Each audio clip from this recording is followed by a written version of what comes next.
What's up, everybody? Mr. Platinum Man here. New Era Scorpio Platinum Games. Carlos, I'm gonna just make this really fast because I'm not really, I don't do this no more. I would like to get back into it, but this was very impromptu. TNA Wrestling returns to a major television network tonight at 9 p.m.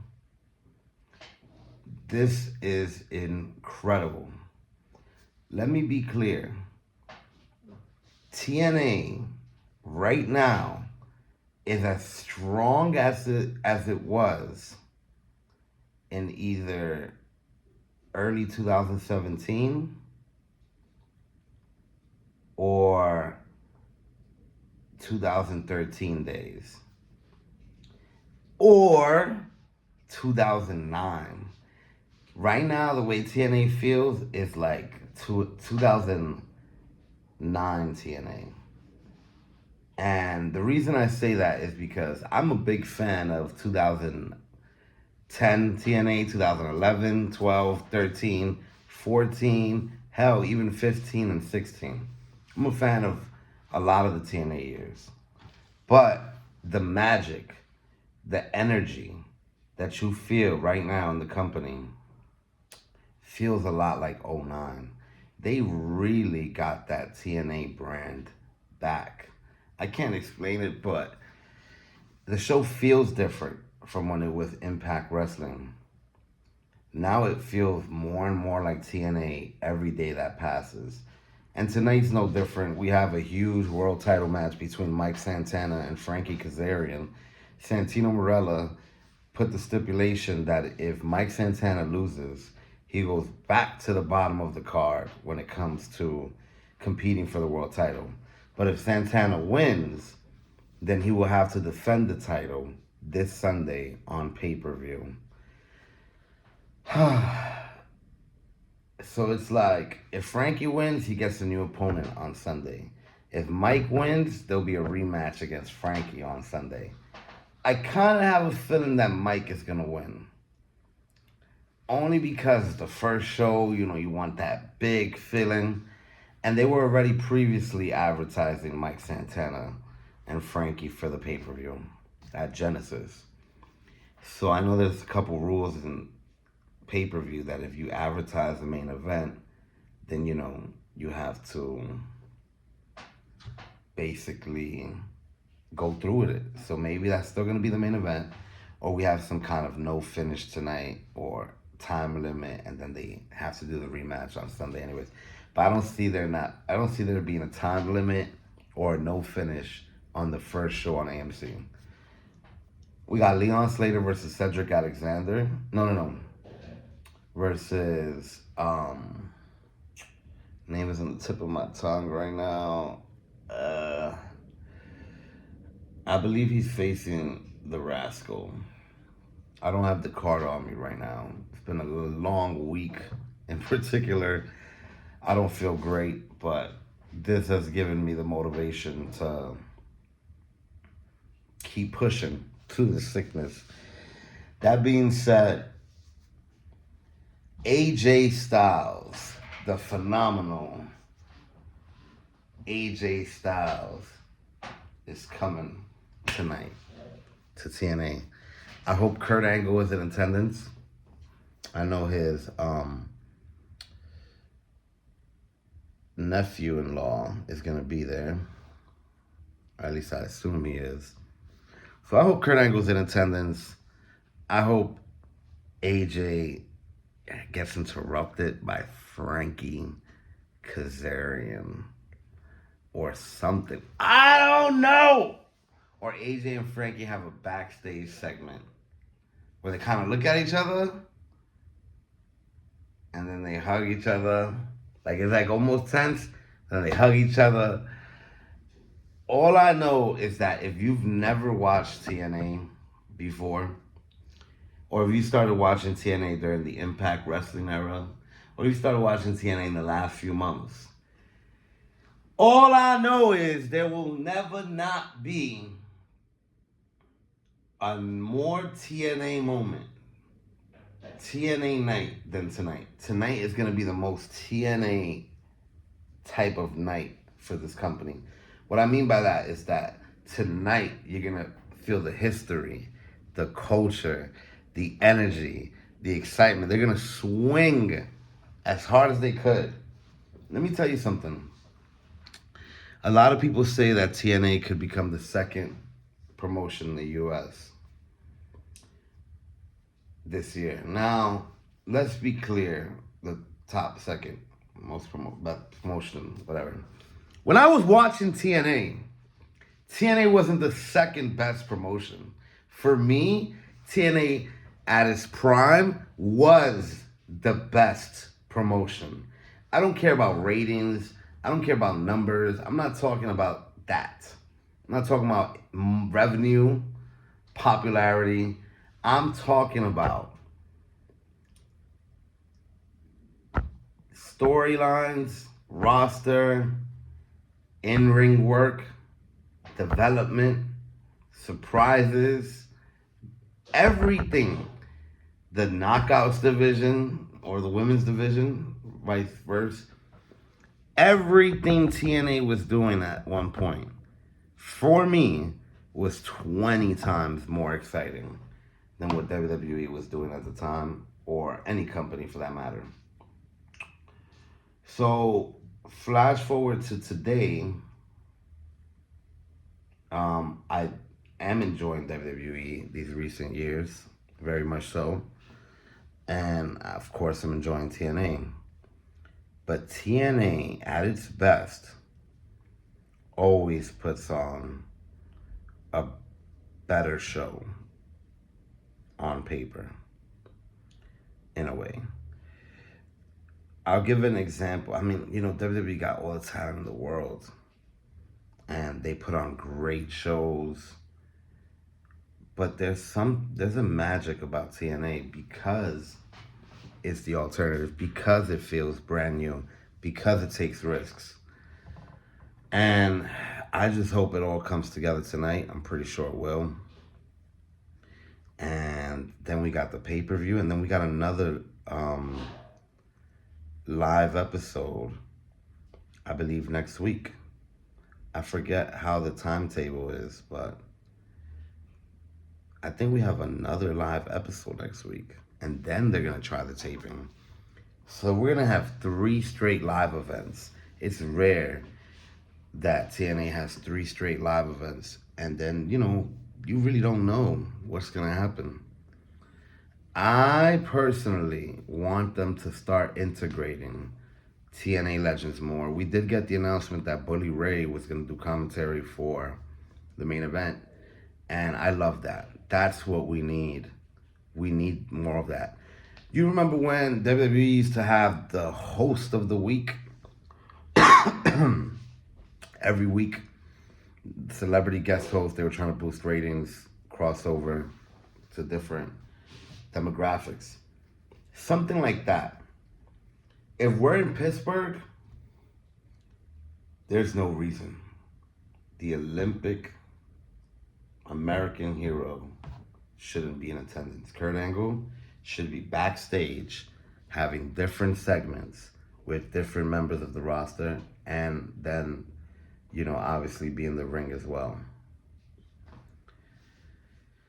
If we're in Florida, there's no reason why whoever's from there, but it has to be like legends. I'm not saying, oh my God, that's, what's this guy's name? That's Relic. Relic is in the impact zone. No, not Relic. I'm talking about the Kurt Angles, Christopher Daniels, Abyss. I know Abyss works for WWE, but these one-time appearances, we need to bring the culture back of the legends. As a matter of fact, we need to have a couple reunions in TNA. Like, now I'm just rambling. But I meant reunions with the fans. But it has to be those guys. The reason it has to be Kurt Angle is because Kurt Angle changed wrestling history when he joined TNA. He changed the trajectory of wrestling history. And not many people have done that in this business. When I think of people that have changed wrestling forever, it's a few people. You have a Hulk Hogan, a Shawn Michaels, an Austin,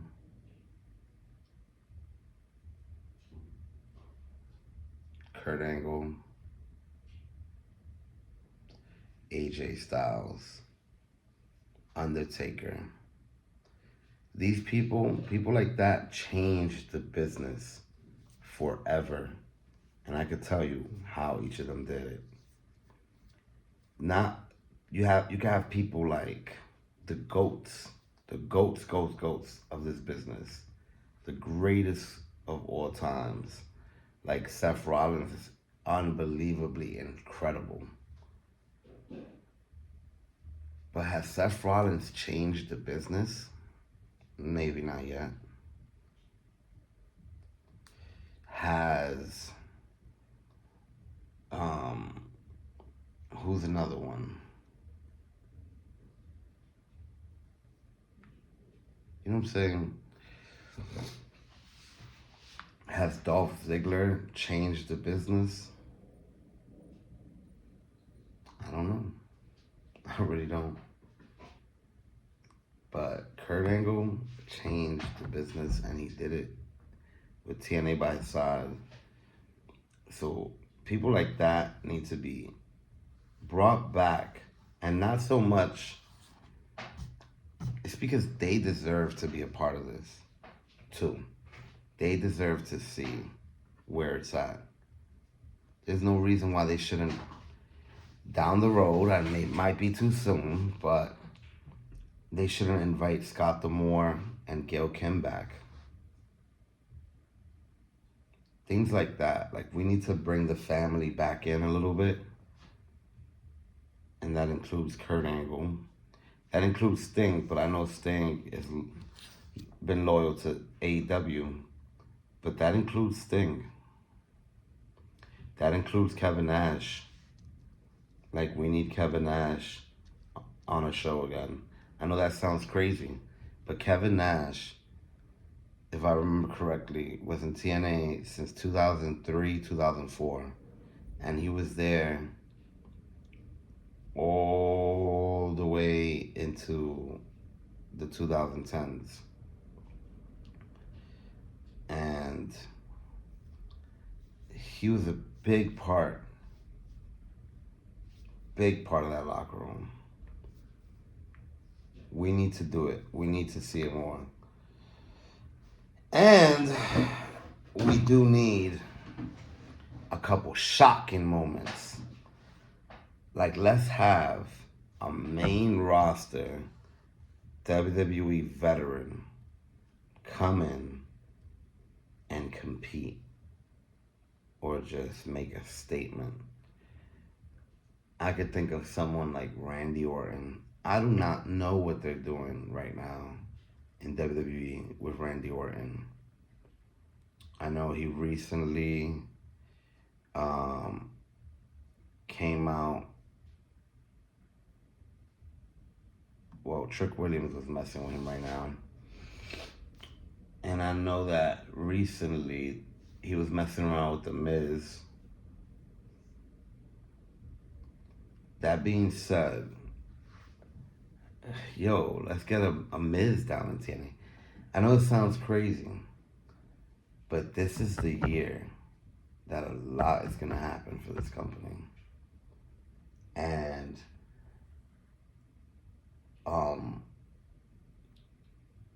I expect a main roster WWE member to make a statement on TNA.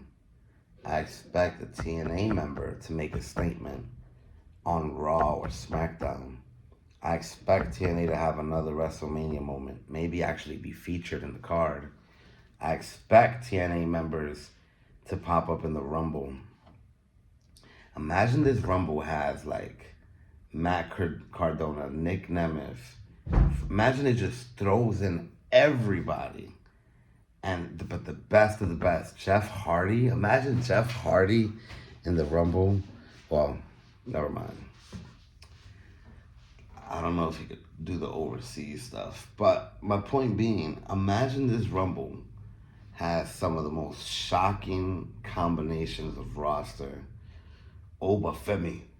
Imagine Obafemi. Oh, I really think right now wrestling is so stacked and it's better than it's been.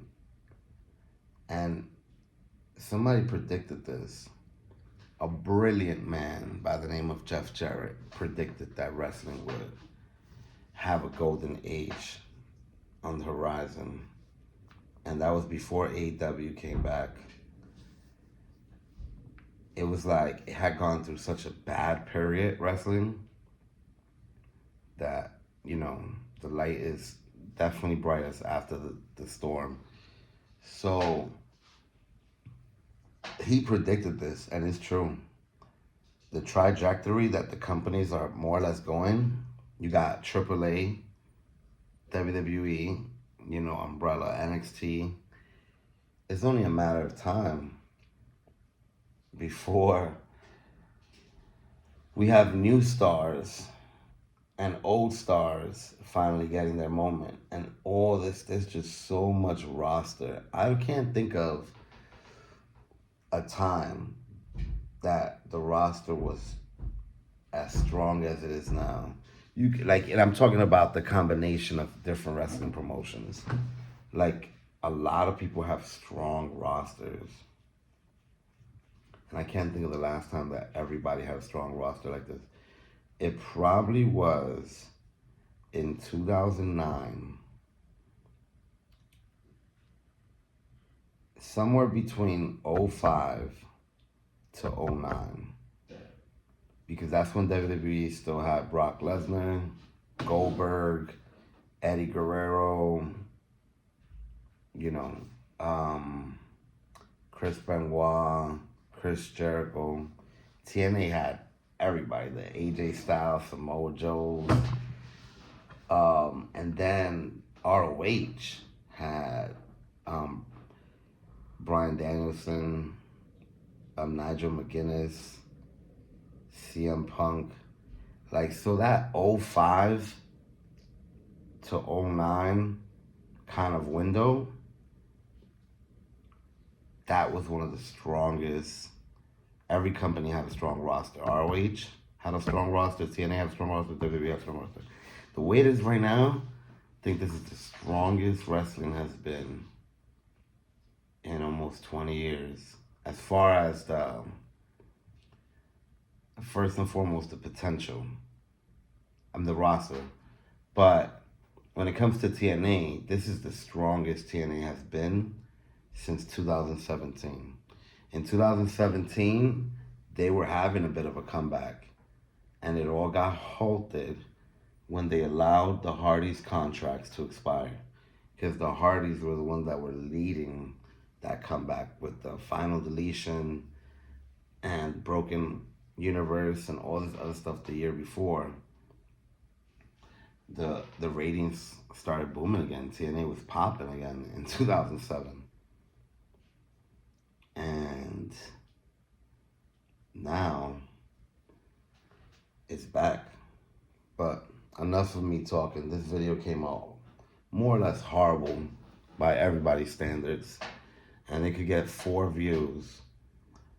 And, I'm thankful for those 4 views, and I don't care that it didn't get any more. I'm here playing with my hair because I don't feel good. I needed something to play with.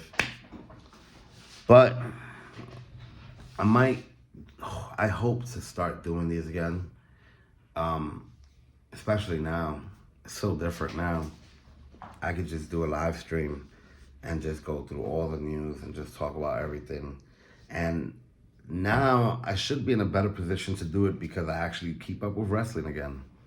I have stopped keeping up with wrestling,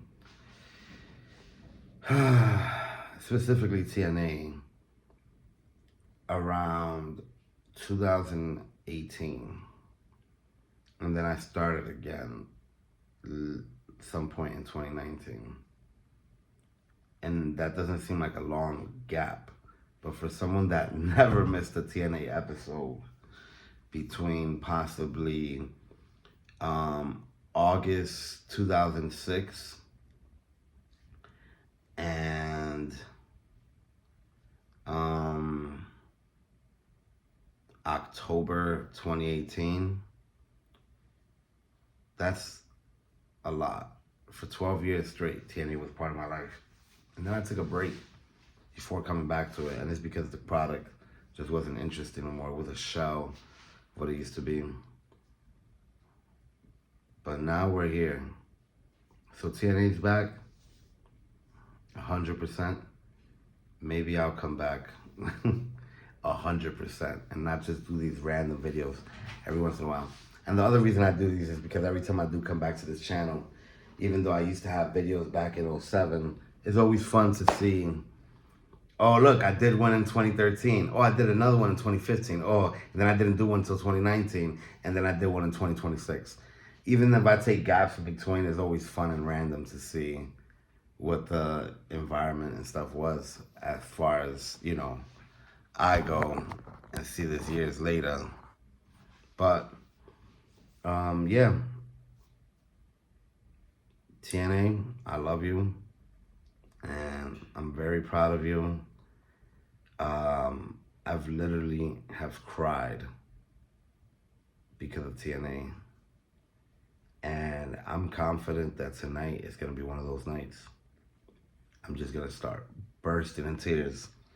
Look, the goosebumps are like rising everywhere because tonight is going to be very special. And the only people that understand how special it is are the people backstage, because they know how good they are.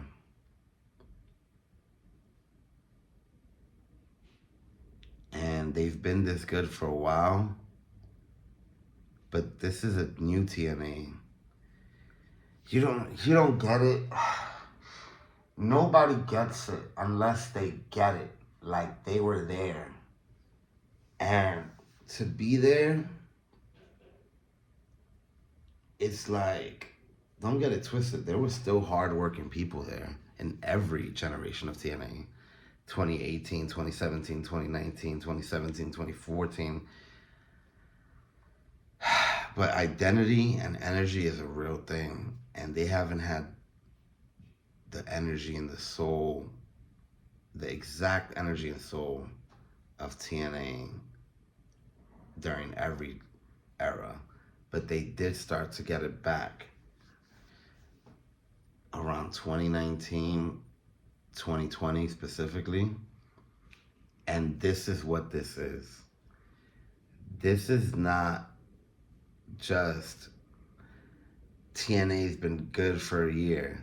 No, for the last 6 years, TNA has consistently gotten better.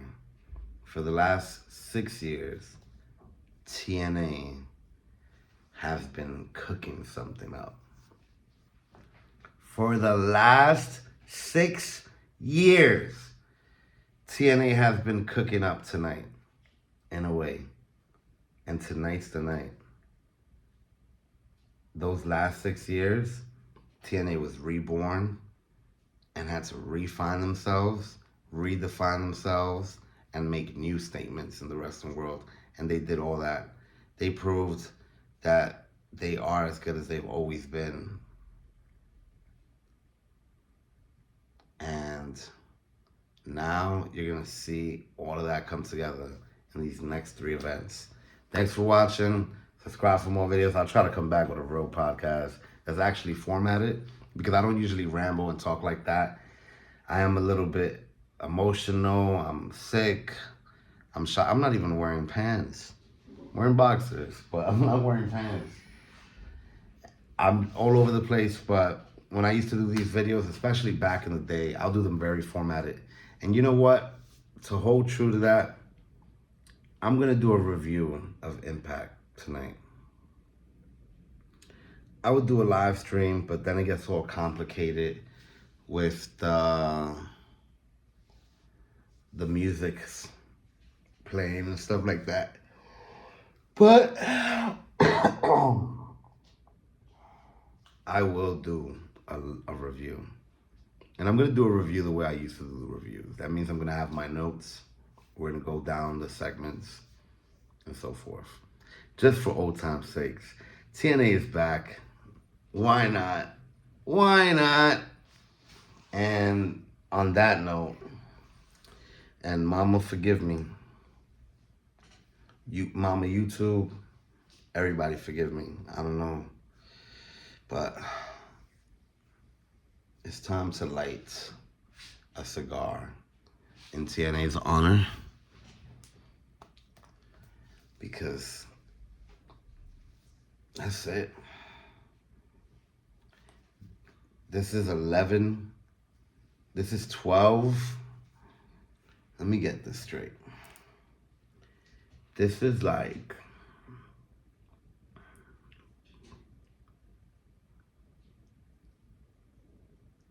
16 years of hard work, 12 years of hard work.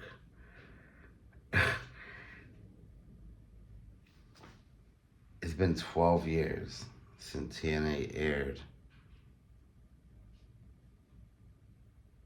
on Spike TV, 11 years or something. Can't wait. Thanks for watching. Let's light it. The cigar, the celebratory cigar.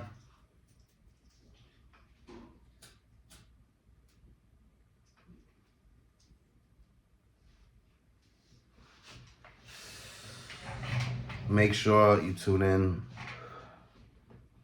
I know this video was unhinged, but there's just so much emotion. Next time I'll do better. Bring out my autograph stuff. I don't know, I do that all the time because it's fun. Welcome back to TNA. That cigar is hitting good.